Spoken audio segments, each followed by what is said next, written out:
PSC എക്സാമിൻ്റെ ഒരു study പ്ലാനിനെ കുറിച്ച് പറയാനാണ് വന്നത്. ഞാൻ ഓൾറെഡി ഒരു 2 മണിക്കൂർ ഞാൻ PSC പഠിക്കുന്നുണ്ട്. അതിൻ്റെ ഒരു പ്ലാൻ ഞാൻ ഓൾറെഡി പറഞ്ഞിട്ടുണ്ടായിരുന്നു. പക്ഷെ ഇതെല്ലാവർക്കും വേണ്ടിയിട്ട് ഒരു എഫക്റ്റീവ് ആയിട്ടുള്ളൊരു സ്റ്റഡി പ്ലാനെ കുറിച്ചാണ് ഞാൻ പറയാൻ പോകുന്നത്. കുറേ ആൾക്കാർ പല രീതിയിൽ PSC പഠിക്കുന്നുണ്ട്. അതിൽ ഏറ്റവും എന്താ പറയുക, കൂടുതൽ ആൾക്കാർ ഫോളോ ചെയ്യുന്ന മെത്തേഡാണ് റാങ്ക് ഫയൽ പഠിക്കുക. നമ്മളൊരു LDക്കാണ് നോക്കുന്നത്, അല്ലെങ്കിൽ ഒരു പോലീസ് എക്സാം, ഒരു LGS ആണ് നോക്കുന്നത് വെച്ച് കഴിഞ്ഞാൽ ആദ്യം ചെയ്യുന്ന കാര്യം എന്ന് പറയുകയാണെങ്കിൽ ബുക്ക് സ്റ്റാളിൽ പോകും, ഒരു റാങ്ക് ഫയലാണ്ട് വാങ്ങും. ആ റാങ്ക് ഫയൽ കുത്തിയത് പഠിക്കും. ഇപ്പോൾ ഒരു LD കാണിച്ചെങ്കിൽ 4 വോളിയം ഉണ്ടാവും. അപ്പോൾ ആ 4 വോളിയത്തിൽ ഒരു വോളിയം പഠിച്ചു കഴിഞ്ഞ് കഴിഞ്ഞിട്ടുണ്ടെങ്കിൽ രണ്ടാമത്തെ വോളിയം എടുക്കും, മൂന്നാമത്തെ വോളിയം എടുക്കും, നാലാമത്തെ വോളിയം എടുക്കും. ഈ 4ാമത്തെ വോളിയം പഠിച്ചു കഴിഞ്ഞിട്ട് വെച്ചെങ്കിൽ ആദ്യത്തെ വോളിയത്തിലുള്ള ഒന്നും നമുക്ക് ഓർമ്മ ഉണ്ടാവില്ല. കാരണം മറന്നു പോകും. അത്രയധികം ബുക്കാണ്, അത്ര വലുപ്പമാണ് ബുക്ക്. 4 കൂടിയിട്ടുള്ള ബുക്ക് വരുന്നത്, ഈ റേഞ്ചാണ് വലുപ്പം വരുന്നത്. അപ്പോഴേക്കും നമ്മൾ ഏറെക്കുറെ എന്താ പറയുക, പഠിച്ച് മടുത്തുണ്ടാവും. PSC എന്ന സംഭവം നമ്മൾ മടുക്കും. കുറേ കുത്തിയിരുന്ന് നമ്മൾ പഠിക്കുന്നു, എക്സാം എഴുതുമ്പോൾ മാർക്കില്ല, റിസൾട്ടില്ല, ഒന്നുമില്ല. അപ്പോൾ മിക്ക ആൾക്കാരും PSC നിർത്താനുള്ള അല്ലെങ്കിൽ മടുപ്പ് തോന്നാനുള്ള മെയിൻ റീസൺ എന്ന് പറഞ്ഞാൽ റാങ്ക് ഫയലാണ്. അപ്പോൾ എനിക്കങ്ങനെ തോന്നിയിട്ടുണ്ട്. ഞാനും പഠിപ്പ് നിർത്താനുള്ള മെയിൻ കാരണം എന്ന് പറയുന്നത് വെച്ചാൽ റാങ്ക് ഫയലാണ്. കാരണം ഇത് റാങ്ക് ഫയൽ കുത്തിയിരുന്ന് പഠിക്കുക എന്ന് പറഞ്ഞിട്ട് വെച്ചാൽ ഇതിനൊക്കെ നിർത്തിയിട്ട പരിപാടി വേറല്ല. അപ്പോൾ പഠിച്ച് എങ്ങനെയും ജോലി കിട്ടിയാൽ മതി, അപ്പോൾ തന്നെ ഈ പഠിപ്പ് നിർത്തും എന്നുള്ള മൈൻഡായിരുന്നു. റാങ്ക് ഫയൽ പഠിക്കണ സമയത്ത് എനിക്കുണ്ടായിരുന്നു. ഇപ്പം എനിക്ക് തോന്നി റാങ്ക് ഫയൽ അല്ല കാര്യം. ഇപ്പം നമ്മൾ PSC എക്സാം എഴുതാൻ പോയി കഴിഞ്ഞാൽ 100 ക്വസ്റ്റ്യൻ തരും. 100 ക്വസ്റ്റ്യനിൽ നമ്മൾ ഏറ്റവും കൂടുതൽ അറ്റൻഡ് ചെയ്ത് മാർക്ക് വാങ്ങണം. അല്ലാതെ നമ്മൾ ഈ റാങ്ക് ഫയൽ പഠിച്ചു, അല്ലെങ്കിൽ ആ റാങ്ക് ഫയൽ പഠിച്ചു, അത്ര വലിയ റാങ്ക് ഫയൽ പഠിച്ചിട്ടുണ്ട്, ഇതിനേക്കാൾ ടഫുള്ള ക്വസ്റ്റ്യൻസ് എന്നോട് ചോദിച്ചു കഴിഞ്ഞാൽ എനിക്ക് കിട്ടും, അതൊന്നും അതിൽ വലിയ കാര്യമില്ല. നമ്മുടെ എക്സാമൊക്കെ എഴുതി കഴിഞ്ഞിട്ടുണ്ടെങ്കിൽ ചില സമയത്ത് നമ്മളൊരു ക്വസ്റ്റ്യൻ പേപ്പർ ഭയങ്കര സിമ്പിളായി കഴിഞ്ഞിട്ട് വെച്ചെങ്കിൽ കുറേ നെഗറ്റീവ് വരും. ശ്രദ്ധിച്ചിട്ടുണ്ടോ അറിയില്ല, അങ്ങനെ ഒരു സംഭവമുണ്ട്. നമ്മൾ ആനത്തിലെ കാര്യങ്ങൾ പഠിച്ചിട്ടുണ്ടാവും, പക്ഷേ സിമ്പിളായിട്ടുള്ള കാര്യങ്ങൾ ചോദിച്ചു കഴിഞ്ഞിട്ടുണ്ടെങ്കിൽ ചിലപ്പോൾ നമ്മൾ തെറ്റിക്കും. അപ്പോൾ അതൊന്നും ഇല്ലാതെ എനിക്ക് കുറച്ച് എഫക്റ്റീവായി തോന്നിയിട്ടുള്ളൊരു സ്റ്റഡി പ്ലാൻ, അതാണ് ഞാൻ പറയാൻ പോണത്. എനിക്ക് എഫക്റ്റീവായി തോന്നിയ സംഭവം, മറ്റുള്ളവർക്ക് എങ്ങനെയാണ് തോന്നുന്നത് എനിക്കറിയില്ല, എന്നാലും ഞാൻ ഒരു സ്റ്റഡി പ്ലാൻ പറയാം. നമ്മളൊരു ദിവസം എത്ര മണിക്കൂർ പഠിക്കണം, എങ്ങനെ പഠിക്കണം, അതിനെക്കുറിച്ച് മാത്രമാണ് നമ്മൾ പറയണത്. 6 മണിക്കൂർ ഇതിനു വേണ്ടി ഇരുന്ന് പഠിക്കുകയാണ്, അല്ലെങ്കിൽ PSC എന്ന സംഭവത്തെ കുറിച്ച് മാത്രം ഫോക്കസ് ചെയ്യുന്ന ആളാണെന്ന് വെച്ച് കഴിഞ്ഞാൽ ഡെയിലി ഒരു 6 മണിക്കൂർ ഇരുന്ന് പഠിക്കണം. ഇപ്പോൾ ബിഗിനർ ആയിട്ടുള്ള ഒരാളാണെന്ന് വെച്ച് കഴിഞ്ഞാൽ 6 മണിക്കൂർ ഇരുന്ന് പഠിക്കുക പറഞ്ഞാൽ കുറച്ച് ബുദ്ധിമുട്ടായിരിക്കും. അപ്പോൾ തുടക്കക്കാരാണെന്ന് വെച്ചെങ്കിൽ ആദ്യം ചെയ്യേണ്ട കാര്യം എന്ന് പറഞ്ഞെങ്കിൽ ഒരു 4 മണിക്കൂർ ഇരുന്ന് പഠിക്കുക. എന്നിട്ട് ഒരു 2 ആഴ്ച 3 ആഴ്ച കഴിഞ്ഞ് പ്രോപ്പറായിട്ടൊരു ഫ്ലോ വന്നു കഴിഞ്ഞിട്ടുണ്ടെങ്കിൽ 6 മണിക്കൂറിലാക്കുക. 6 മണിക്കൂർ പഠിക്കുക നമുക്ക്. അപ്പോൾ നമ്മൾ 4 മണിക്കൂർ കുറിച്ചാണ് ആദ്യം പറയണത്. 4 മണിക്കൂർ എങ്ങനെ ഡിവൈഡ് ചെയ്യേണ്ടത് പറഞ്ഞു വെച്ചാൽ നമുക്കൊരു കാര്യത്തിൽ ഫുള്ളി കോൺസെൻട്രേറ്റ് ആയിട്ടിരിക്കാൻ പറ്റുന്നത് 25 മിനിറ്റാണ്. ആ 25 മിനിറ്റ് കഴിഞ്ഞിട്ട് വെച്ചാൽ നമ്മൾ എന്തായാലും എന്താ പറയുക, ഒരു ബ്രേക്ക് എടുക്കണം. ഒറ്റയടിക്ക് 4 മണിക്കൂർ കുത്തിയിരുന്ന് പഠിക്കരുത്, അല്ലെങ്കിൽ ഒറ്റയടിക്കൊരു 6 മണിക്കൂർ കുത്തിയിരുന്ന് പഠിച്ചു കഴിഞ്ഞിട്ട് വെച്ച് കഴിഞ്ഞാൽ നമുക്കൊന്നും തലയിൽ കയറില്ല. മാക്സിമം നമുക്ക് കുത്തിയിരുന്ന് പഠിക്കാൻ പറ്റുന്നത്, ഒരു ഡെസ്കിൻ്റെ മുകളിൽ ഇരുന്ന് പഠിക്കാൻ പറ്റുന്നത് 25 മിനിറ്റാണ്. 25 മിനിറ്റ് കഴിഞ്ഞിട്ട് കഴിഞ്ഞാൽ നമ്മുടെ മൈൻഡ് എങ്ങോട്ടെങ്കിലൊക്കെ മാറിപ്പോയിക്കൊണ്ടേയിരിക്കും. അപ്പോൾ 25 മിനിറ്റ് ഇരുന്ന് പഠിക്കുക, ഒരു 5 മിനിറ്റ് റെസ്റ്റ് എടുക്കുക. ഓക്കെ, അങ്ങനെ ഒരു എന്താ പറയുക, ഇതിനൊരു പൊമഡോറ ടെക്നിക്ക് എന്ന് പറയും. നിങ്ങൾ ജസ്റ്റ് നോക്കി കഴിഞ്ഞാൽ അതിനെക്കുറിച്ച് മനസ്സിലാവും എന്താണ് സംഭവം ഞാൻ പറഞ്ഞത്. അപ്പോൾ അങ്ങനെ പഠിക്കുക, അല്ലെ കുത്തി നിന്ന് ഒറ്റയടിക്ക് ഇരുന്ന് പഠിക്കരുത്. സിമ്പിളായിട്ട് 4 മണിക്കൂറിനെ ഡിവൈഡ് ചെയ്യുക. ഫസ്റ്റ് ചെയ്യേണ്ട കാര്യം എന്ന് പറഞ്ഞാൽ എക്സാമാണ്.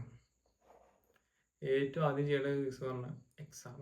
1 മണിക്കൂർ സമയം എടുക്കുക, ഒരു എക്സാം ചെയ്യുക. നിങ്ങളൊരു ബിഗിനറാണ് വെച്ചെങ്കിൽ ആദ്യം ചെയ്യേണ്ട ക്വസ്റ്റ്യൻ പേപ്പേഴ്സ് പറഞ്ഞെങ്കിൽ ഒരു 10 വർഷം മുന്നുള്ളത്, 2014 മുന്നുള്ള നോക്കിക്കോ, LGS ക്വസ്റ്റ്യൻ പേപ്പേഴ്സ് ചെയ്യുക. അത് കഴിഞ്ഞിട്ട് വെച്ചെങ്കിൽ പ്രിലിംസ് ക്വസ്റ്റ്യൻ പേപ്പേഴ്സ് ചെയ്യുക. ഈ 2 പേപ്പേഴ്സും കഴിഞ്ഞ് കഴിഞ്ഞാൽ നിങ്ങളുടെ ബേസ് സെറ്റാവും. അപ്പോൾ ആദ്യം ചെയ്യേണ്ട കേസ് എക്സാം. രണ്ടാമത്തെ കേസ് അത് 1 മണിക്കൂർ എടുത്തു.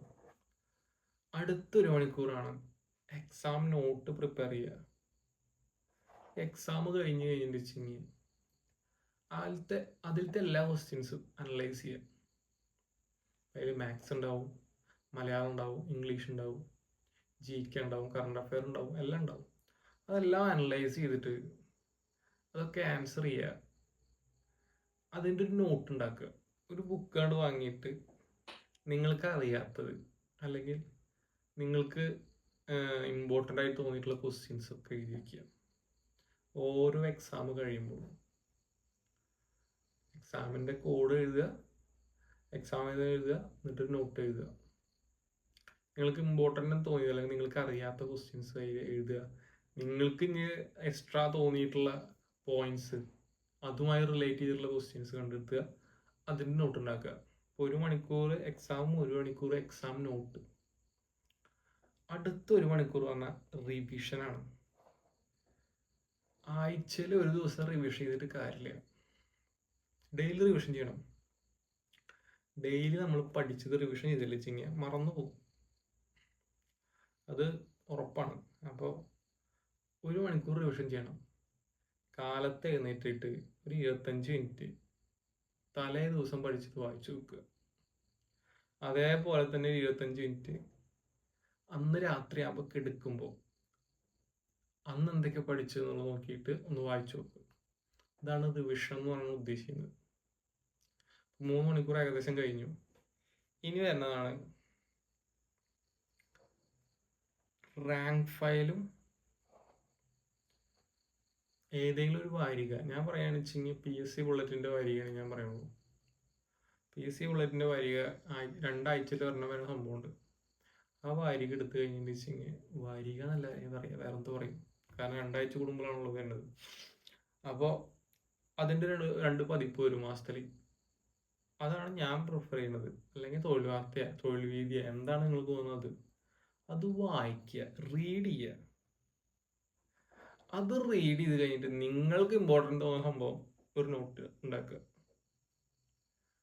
നിങ്ങളിപ്പോൾ ഒരു 10 ക്വസ്റ്റ്യൻ വായിച്ചു കഴിഞ്ഞിട്ട് വെച്ചാൽ അതിൽ നിങ്ങൾക്ക് ഇമ്പോർട്ടൻ്റ് തോന്നിയ സംഭവം മാത്രം ഫസ്റ്റ് ഡേ എഴുതിയിട്ട് അതിനടിയിൽ അത് എഴുതി വയ്ക്കുക. അപ്പോൾ നിങ്ങൾക്ക് ആകെ 2 നോട്ടായി. ഒന്ന് പ്രീവിയസ് ക്വസ്റ്റ്യൻ പേപ്പേഴ്സിൻ്റെ നോട്ടും പിന്നെ നമുക്ക് ഇമ്പോർട്ടൻ്റ് തോന്നിയിട്ടുള്ള ക്വസ്റ്റ്യൻ പേപ്പേഴ്സിൻ്റെ ഒരു നോട്ട്, ബുക്കിൻ്റെ GKയുടെ നോട്ട്. അങ്ങനെ 2 നോട്ട് ഉണ്ടാക്കണം. ഇതാണ് 4 മണിക്കൂറത്തെ പ്ലാൻ. ഇനി നിങ്ങൾ 6 മണിക്കൂർ ആക്കുമ്പോൾ ഏതാണ് വലുതാക്കേണ്ടത്? ഈ റാങ്ക് ഫയലും റീഡിങ് ഉള്ളത് 2 മണിക്കൂർ എക്സ്ട്രാ കൂട്ടുക. അപ്പോൾ ടോട്ടൽ 3 മണിക്കൂർ. ഇപ്പോൾ ഈ റാങ്ക് ഫയൽ പറഞ്ഞ സംഭവം എന്താ പറയുക, ശരിക്കും റാങ്ക് ഫയൽ നമ്മൾ തെറ്റിദ്ധരിക്കപ്പെട്ടു. അതാണ് എനിക്ക് തോന്നിയത്. റാങ്ക് ഫയൽ എന്ന് പറഞ്ഞു കഴിഞ്ഞാൽ ഒരു ഡിക്ഷണറിയാണ്. അങ്ങനെയാണ് ഞാൻ കാണുന്നത്. മറ്റുള്ളവരെങ്ങനെയാണെന്ന് എനിക്കറിയില്ല, ഞാൻ കാണുന്നത് അങ്ങനെയാണ്. കാരണം നമുക്കറിയാത്തൊരു സാധനമാണ് നമ്മൾ ഡിക്ഷണറി നോക്കുക, അറിയാത്തൊരു വേർഡാണ് നമ്മൾ ഡിക്ഷണറിയിൽ പോയി നോക്കുക. അല്ലാതെ ഡിക്ഷണറി നമ്മൾ A to Z full words കുത്തിയിരുന്ന് പഠിക്കാറില്ല. അതേപോലെ തന്നെയാണ് നമ്മുടെ റാങ്ക് ഫയൽ. നമുക്കറിയാത്തത്, നമ്മളിപ്പോൾ ഒരു റാങ്ക് ഫയൽ വായിക്കാമെന്ന് പറഞ്ഞല്ലോ, നമ്മളിപ്പോൾ അന്ന് ഒരു എക്സാം എഴുതിയിട്ടുണ്ടാവും. ആ എക്സാമിൽ ഇപ്പോൾ ഒരു സ്വാതന്ത്ര്യ സമരത്തെ കുറിച്ചാണ് ചോദിച്ചത്, അല്ലെങ്കിൽ ഒരു ഗവർണർ ജനറൽമാരെ കുറിച്ചാണ് ചോദിച്ചു വിചാരിക്കുക. അപ്പോൾ അന്ന് റാങ്ക് ഫയൽ നോക്കേണ്ടത് അതിനെ കുറിച്ചായിരിക്കണം. നിങ്ങൾക്ക് അറിയാത്തൊരു ക്വസ്റ്റ്യൻ ആയിരിക്കണം എക്സാമിൽ വന്നിട്ടുണ്ടാവുക. അതുമായി റിലേറ്റ് ചെയ്തിട്ടുള്ള ക്വസ്റ്റ്യൻ ആയിരിക്കും നമ്മൾ റാങ്ക് ഫയലിൽ ചെക്ക് ചെയ്യേണ്ടത്. അതുമായിട്ടുള്ള റിലേറ്റ് ചെയ്ത കണ്ടന്റ് ആയിരിക്കും നമ്മൾ വായിക്കേണ്ടത്. അപ്പോൾ അങ്ങനെയാണ് റാങ്ക് ഫയൽ പഠിക്കേണ്ടത്. അതാണ് ഞാൻ ഫോളോ ചെയ്യുന്നത്. ഇപ്പോൾ റാങ്ക് ഫയൽ നമ്മളൊരു ഡിക്ഷണറി ആയിട്ട് കാണണമെന്നാണ് എനിക്ക് പറയാനുള്ളത്. അല്ലാതെ റാങ്ക് ഫയൽ കുത്തിയിരുന്ന് പഠിക്കാന്ന് വെച്ച് കഴിഞ്ഞാൽ നമുക്ക് ജോലിയും കിട്ടില്ല, ഒന്നും കിട്ടില്ല. നമ്മൾ ഈ എക്സാം എഴുതുമ്പോൾ ടൈം വയ്ക്കുമ്പോൾ ഓൾറെഡി ടൈം മാനേജ്മെൻറ്റ് വരും, പബ്ലിങ് സ്പീഡ് വരും, നമ്മൾ വായിക്കണതിൻ്റെ സ്പീഡ് വരും. ഇതൊക്കെ നിങ്ങൾക്ക് ഡെയിലി ചെയ്ത് കഴിഞ്ഞാലാണ് നമ്മൾ റിയൽ ആയിട്ടുള്ളൊരു എക്സാം എഴുതുമ്പോൾ ഇതൊക്കെ നമുക്ക് ബെനിഫിറ്റ് ആയിട്ട് കിട്ടും. പിന്നെ സ്വന്തമായിട്ട് നമ്മൾ നോട്ട് ഉണ്ടാക്കുകയാണ്. സ്വന്തമായിട്ട് 2 നോട്ട് വരും. ആ 2 നോട്ട് വന്നു കഴിഞ്ഞെന്ന് വെച്ചെങ്കിൽ എക്സാമിൻ്റെ സമയത്ത് റിവിഷൻ ചെയ്യേണ്ടത് ആ നോട്ടായിരിക്കണം. അല്ലാതെ റാങ്ക് 5 കുത്തിയിരുന്ന് പഠിച്ചിട്ട് ഒരു ഉപയോഗമില്ല. ബേൺ ഔട്ടാണ്, നമ്മുടെ എനർജി വെറുതെ കളയണം റാങ്ക് 5 കുത്തിയിരുന്ന് പഠിച്ചു കഴിഞ്ഞാൽ. അപ്പോൾ ഇതാണ് എനിക്ക് പറയാനുള്ളത്. ഇപ്പോൾ പല ആൾക്കാരും തെറ്റിദ്ധരിക്കപ്പെട്ടിരിക്കണം. വെറുതെ നമ്മൾ എന്താ പറയുക, കുറേ കാശും കൊടുത്ത് കുറേ കോഴ്സ് ചേരും, ഓഫ്ലൈനായിട്ട് പോയി ക്ലാസ്സിൽ പോയിരിക്കും, വെറുതെ കുറേ കാശ് കൊണ്ടുപോയി കളയാണ് നമ്മൾ. ഒന്നും വേണ്ട, നിങ്ങളുടെ ഫോണ് മാത്രം മതി. ഒരു ഫോണ്, 2 ബുക്ക്, ഒരു പേന. നമുക്ക് ഇതിൽ ക്വസ്റ്റ്യൻ പേപ്പേഴ്സ് ടെലഗ്രാമിൽ കിട്ടും, അല്ലെങ്കിൽ സൈറ്റുകളുണ്ട്, അല്ലെങ്കിൽ PSC എന്ന സൈറ്റിൽ കിട്ടും. എന്തെങ്കിലും ഡൗട്ട് തോന്നി കഴിഞ്ഞാൽ നമുക്ക് ഗൂഗിൾ ചെയ്യാൻ ഗൂഗിളുണ്ട്. അപ്പോൾ ഇത്രയും മതി, PSC പഠിക്കാൻ ഇത്രയും മതി. പിന്നെ വേറൊരു കേസ്, ഈ പ്ലാനും കാര്യങ്ങളൊക്കെ കിട്ടും. 10 ദിവസം കഴിഞ്ഞെന്ന് വെച്ച് കഴിഞ്ഞാൽ പിന്നെ നമ്മൾ വീണ്ടും പഴയ പോലെയാവും.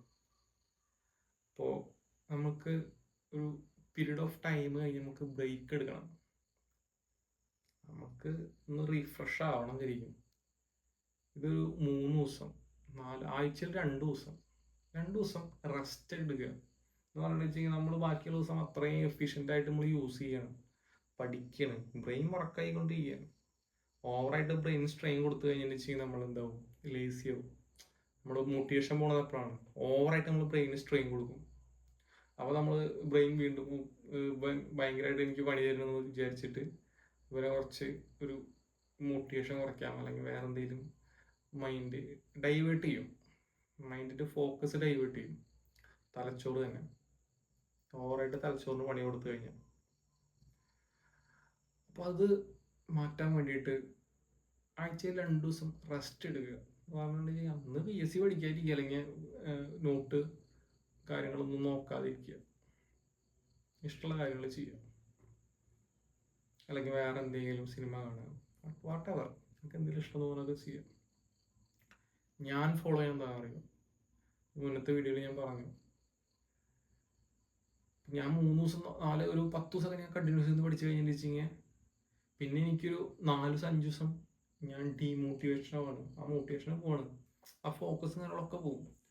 അപ്പോൾ ഞാൻ കണ്ടെത്തിയ സംഭവമാണ് 3 ദിവസം പഠിക്കുക, 4ാമത്തെ ദിവസം റെസ്റ്റ്. 3 ദിവസം പക്കയായിരിക്കണം. 3 ദിവസം നമ്മൾ 2 മണിക്കൂർ അല്ലെങ്കിൽ 4 മണിക്കൂർ കുത്തിയിരുന്ന് പഠിക്കേണ്ടി വെച്ച് കഴിഞ്ഞാൽ 4 × 3 12 മണിക്കൂർ. 12 മണിക്കൂർ പഠിച്ചു കഴിഞ്ഞെന്ന് വെച്ച് കഴിഞ്ഞാൽ അടുത്ത 12 മണിക്കൂർ റെസ്റ്റ്. അപ്പോൾ അങ്ങനെ നമ്മൾ സ്റ്റാർട്ടിങ് അങ്ങനെ ആവണം. പിന്നെ നമ്മൾ എക്സാമിൻ്റെ സമയമൊക്കെ ആകുമ്പോൾ ഓട്ടോമാറ്റിക്കലി നമ്മൾ ഹൈ മോട്ടിവേഷൻ ആവും. അപ്പോൾ പിന്നെ നമുക്ക് ഒരു ദിവസം പോലും റെസ്റ്റ് എടുക്കാൻ പറ്റാതെയാവും. നമുക്ക് മൈൻഡ് വരില്ല, കാരണം എക്സാം ക്രാക്ക് ചെയ്യണം, ആ ലെവലിലേക്ക് നമ്മൾ ചിന്ത വരും. തുടക്കത്തിലുള്ള കേസാണ് ഞാൻ പറഞ്ഞത്.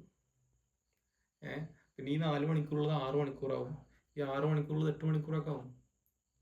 നമ്മൾ എക്സാമിനോട് അടുക്കുമ്പോൾ നമുക്ക് സംഭവം മോട്ടിവേഷൻ വന്നുകൊണ്ടിരിക്കും. കാരണം നമുക്ക് വേറെ വഴിയില്ല. ഈ എക്സാം കിട്ടിക്കഴിഞ്ഞാൽ നമ്മുടെ ലൈഫ് ഫുള്ള് ചേഞ്ച് ആവണം. ഗവൺമെൻറ് ജോബ് കിട്ടിക്കഴിഞ്ഞാൽ നിങ്ങളുടെ ലൈഫ് ഫുള്ള് ചേഞ്ച് ആവും. അതങ്ങനെയാണ്. കളിയാക്കിയ ആൾക്കാരൊക്കെ ഒറ്റയടിക്ക് ചേഞ്ച് ആവും. അപ്പോൾ പഠിക്കുമ്പോൾ സീരിയസ് ആയിട്ട് പഠിക്കുക. നമ്മൾ വെറുതെ തമാശയ്ക്ക് വേണ്ടിയിട്ട് ഓഫ്ലൈൻ ക്ലാസ്സിൽ പോയിരിക്കുക, അല്ലെങ്കിൽ വെറുതെ ഓൺലൈൻ ക്ലാസ്സിന് കാശൊക്കെ കൊടുത്ത് മറ്റേ കോഴ്സും കാര്യങ്ങളൊക്കെ ചേർന്നിട്ട് കാര്യമില്ല. തുടക്കത്തിലുള്ള ആവേശം എല്ലാവർക്കും ഉണ്ട്. വളരെ കുറച്ചായിട്ടുള്ള ആൾക്കാർ മാത്രമാണ് ഇതിനെ ഫോക്കസ് ആയിട്ടിരുന്ന് ഡിസിപ്ലിൻ ആയിട്ടിരുന്ന് പഠിക്കുന്നുള്ളൂ. എല്ലാ കാര്യത്തിലും തന്നെയാണ്, പഠിത്താണെങ്കിലും വട്ടവർ എന്താണെങ്കിലും വളരെ കുറച്ചായിട്ടുള്ള ആൾക്കാർ മാത്രമാണ് ഡിസിപ്ലിൻ ഉള്ളത്. കാരണം ഡിസ്ട്രാക്ഷനാണ്. ഫോണ് എന്ന് പറഞ്ഞ സംഭവം നമ്മൾ നല്ല രീതിയിൽ ഡിസ്ട്രാക്ട് ചെയ്യുന്നുണ്ട്. അപ്പോൾ എല്ലാവരും ഡിസ്ട്രാക്റ്റഡ് ആണ്. അപ്പോൾ നമ്മളൊന്ന് ഫോക്കസ് ആയിട്ട് നമ്മുടെ കാര്യങ്ങൾ ഒന്ന് കൺട്രോൾ ചെയ്ത്, നമ്മുടെ ഇമോഷൻസ് ഒക്കെ കൺട്രോൾ ചെയ്ത് കഴിഞ്ഞാൽ എന്തായാലും റിസൾട്ട് കിട്ടും. അത് ഉറപ്പുള്ള കേസാണ്. അപ്പോൾ ആരെങ്കിലും PSC എക്സാമിന് പ്രിപ്പയർ ചെയ്യുന്നുണ്ട് വെച്ച് കഴിഞ്ഞാൽ ഇങ്ങനൊരു പ്ലാൻ ഉണ്ടാക്കണം ഞാൻ പറയില്ല. സ്വന്തമായിട്ടൊരു പ്ലാൻ ഉണ്ടാക്കുക. റാങ്ക് 5 കുത്തിയിരുന്ന് പഠിക്കാൻ ഞാൻ പറയുക. എക്സാം എഴുതേണ്ട കേസ് നിർബന്ധമാണ്. ഒരു എക്സാം ഡെയിലി എക്സാം എഴുതേണ്ടത് നിർബന്ധമാണ്. പുതിയ മോഡൽ ക്വസ്റ്റ്യൻസ് വരും. അപ്പോൾ റീസെൻ്റായിട്ട് നടന്ന എക്സാംസ് ക്വസ്റ്റ്യൻ പേപ്പർ ചെയ്യണം. റീസെൻ്റായി ചോദിച്ച കറണ്ട് അഫെയർ നോക്കണം. റീസെൻ്റായി നടന്ന എല്ലാ ഇവൻറ്റ്സും ചെക്ക് ചെയ്യണം. പ്രീവിയസ് ക്വസ്റ്റ്യൻ പേപ്പർ നോക്കിയിട്ട് എങ്ങനെയാണ് പ്രീവിയസ് വന്നേക്കുന്നത്, അപ്പോൾ ഏതുമായി റിലേറ്റ് ചെയ്തിട്ടുള്ള സംഭവങ്ങളാണ് നോക്കുന്നത്. ഒക്കെ നമ്മൾ റാങ്ക് ഫയൽ നോക്കിയിട്ടല്ല പഠിക്കുക, ഒക്കെ നമ്മൾ അനലൈസ് ചെയ്യണം. ക്വസ്റ്റ്യൻ പേപ്പർ അനലൈസിങ് ആണ് വേണ്ടത്. അപ്പോൾ ആരെങ്കിലും പി എസ് നോക്കുന്നുണ്ട് വെച്ച് കഴിഞ്ഞാൽ സ്വന്തമായിട്ടൊരു പ്ലാൻ ഉണ്ടാക്കുക. ഇതേപോലത്തെ അല്ലെങ്കിൽ വേറെ ഏതെങ്കിലും ഒരു പ്ലാൻ ഉണ്ടാക്കുക. പ്രോപ്പറായിട്ട് ടൈമും കാര്യങ്ങളും വെച്ച് പഠിച്ച് ഒരു 9 മാസം, ഒരു 6 മാസം അത്രയും മതി. അങ്ങനെ നിങ്ങൾ ഒരു 6 മാസം 9 മാസം കുത്തിയിരുന്ന് പഠിച്ചു കഴിഞ്ഞാൽ നിങ്ങൾക്ക് ജോലി കിട്ടും, ഉറപ്പാണ്. ഞാൻ അത്രേ പഠിച്ചിട്ടുള്ളൂ. ഞാൻ എക്സാം എഴുതുന്നത് കൊറോണ കഴിഞ്ഞുള്ള എക്സാമാണ്. പോലീസ് എക്സാമിൻ്റെ ഏറ്റവും ചരിത്രത്തിൽ തന്നെ ഏറ്റവും മോശമായിട്ടുള്ള അവസ്ഥ ഒന്നാണ്. എന്ന് പറഞ്ഞിട്ടുണ്ടെങ്കിൽ അന്നത്തെ ക്വസ്റ്റ്യൻ പേപ്പറൊക്കെ കണ്ടു കഴിഞ്ഞാൽ കിളി പോകും. അങ്ങനത്തെ ആയിരുന്നു ക്വസ്റ്റ്യൻ പേപ്പേഴ്സ്. LD ആവട്ടെ, പോലീസിൻ്റെ എക്സാം ആവട്ടെ, എക്സൈസ് ആവട്ടെ, ഫയർഫോഴ്സ് ആവട്ടെ, ഏത് എക്സാം ആണെങ്കിലും അന്നത്തെ ക്വസ്റ്റ്യൻ പേപ്പർ പറഞ്ഞാൽ വേറെ ലെവലായിരുന്നു. ഞങ്ങൾക്ക് മാത്രം 2 ഘട്ട എക്സാം, പ്രിലിംസ്, മെയിൻസ്. ഇപ്പോഴുള്ള പോലീസ് എക്സാമിന് LDക്ക് LGSനൊന്നും പ്രിലിംസ് ഇല്ല പറഞ്ഞു. 2 ഘട്ട എക്സാം വന്നു. ഫിസിക്കലി അത് ഇത് തേങ്ങ വാങ്ങ. നല്ല രസമായിരുന്നു. വെറുതെ ഒരു വർഷം 1.5 വർഷം വെറുതെ പോയി. അപ്പോൾ ഡിസിപ്ലിൻ ആയിരുന്നു പഠിച്ചു കഴിഞ്ഞാൽ കിട്ടും. ആദ്യം ചെയ്യേണ്ടത് എക്സാം. രണ്ടാമത്തെ കേസ് ഒരു നോട്ട് ഉണ്ടാക്കുക, എക്സാമിൻ്റെ നോട്ട് ഉണ്ടാക്കുക. റാങ്ക് ഫയൽ വായിക്കുക. ക്വസ്റ്റ്യൻ പേപ്പർ റിലേറ്റഡ് സംഭവങ്ങൾ റാങ്ക് ഫയൽ നോക്കിയിട്ട് വായിക്കുക. കുത്തിയിരുന്ന് പഠിക്കരുത്. ബേൺ ഔട്ട് ആവും. നമ്മുടെ എനർജി വെറുതെ നമ്മൾ ലൂസ് ചെയ്യും. വെറുതെ എന്തിനാണത്? പിന്നെ എന്താ ചെയ്യേണ്ടത്? ഡിസിപ്ലിൻ ആയിട്ടിരിക്കുക. പ്രോപ്പറായിട്ടുള്ള റെസ്റ്റ് നമുക്ക് ബ്രെയിന് കൊടുക്കുക. നമ്മളിപ്പോൾ ജിമ്മിൽ പോയി കഴിഞ്ഞിട്ട് വെച്ച് കഴിഞ്ഞാൽ ഒരു ആഴ്ചയിൽ 2 ദിവസം നമ്മൾ ജിമ്മിൽ പോയി റെസ്റ്റ് വേണം, മസിൽ റിക്കവർ ആവാൻ വേണ്ടിയിട്ട്. അതേപോലെ തന്നെ ബ്രെയിൻ റിക്കവർ ആവാൻ വേണ്ടിയിട്ട് ഒരു 2 ദിവസം പ്രോപ്പറായിട്ടുള്ള റെസ്റ്റ് കൊടുക്കുക. ഓക്കെ, അപ്പോൾ അതാണ് എനിക്ക് പറയാനുള്ളത്.